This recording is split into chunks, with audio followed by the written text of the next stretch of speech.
Kita seringkali merasa bahwa hidup kita adalah hasil dari serangkaian kebetulan. Namun, apakah kebetulan itu benar-benar kebetulan atau ada kekuatan lain yang lebih besar yang bekerja di balik layar? Di dalam mitologi Yunani, Moirai, tiga dewa yang mengendalikan benda kehidupan, menawarkan sebuah pandangan yang menarik tentang konsep takdir. Tapi seberapa jauh kita bisa mempercayai mitos? Apakah kita benar-benar pasrah pada ketetapan nasib, atau kita memiliki kekuatan untuk mengubah jalan hidup kita? Daripada penasaran, yuk kita bahas siapakah Moirai sebenarnya dan apa sebenarnya tugas mereka.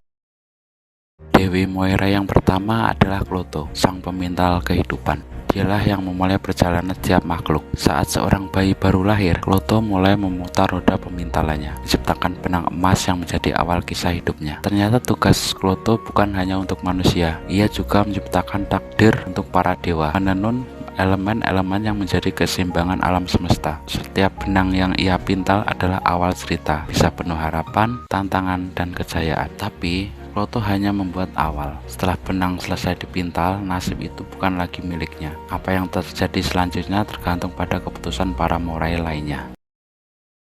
Setelah Kloto selesai memintal benang kehidupan, kemudian Klasisis mengambil giliran. Tugasnya adalah mengukur panjang benang itu, yang menentukan berapa lama seseorang akan hidup dan seperti apa perjalanan hidupnya. Setiap bagian dari benang melambangkan waktu, tahun, bulan, bahkan detik dalam hidup seseorang. Dengan bantuan cermin ajaib, Klasisis melihat masa depan untuk memastikan semuanya sesuai takdir. Klasisis juga menentukan arah hidup seseorang, apakah mereka akan menjadi raja, pahlawan, atau seorang petani. Semuanya tergambar di benang itu. Tapi Klasisis selalu memberikan ruang untuk pilihan-pilihan kecil yang bisa mengubah arah hidup. Meskipun Klasisis menentukan jalur utama hidup, cara kamu menjalaninya tetap ada di tanganmu.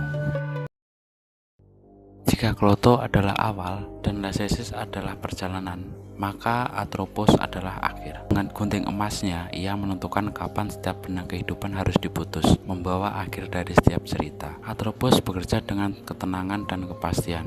Baginya, kematian bukanlah sesuatu yang harus ditakuti, melainkan bagian yang tak terpisahkan dari siklus kehidupan. Semua tanpa terkecuali, baik raja, pahlawan, ataupun rakyat biasa, akan tiba di ujung benang mereka. Dia adalah penjaga keseimbangan akhir, memastikan bahwa hidup tidak terus berjalan tanpa batas. Setiap benang yang ia potong adalah pengingat bahwa sesuatu memiliki waktunya, dan setiap akhir membawa ruang bagi awal yang baru. Moirai bukan hanya pengatur kehidupan manusia, mereka juga menjaga keseimbangan alam semesta. Bahkan Zeus, raja para dewa, tidak bisa melawan keputusan mereka. Dalam beberapa cerita, Zeus mencoba mempengaruhi takdir, tapi selalu kalah oleh kekuatan Moirai.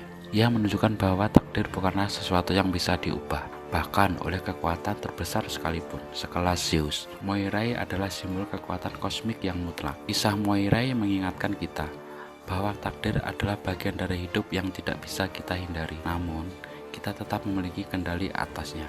Bagaimana kita menjalani takdir itu, pilihan kecil yang kita buat setiap hari adalah cara kita memberi makna pada perjalanan hidup kita. Jadi, apakah yang akan kamu lakukan dengan benang kehidupanmu?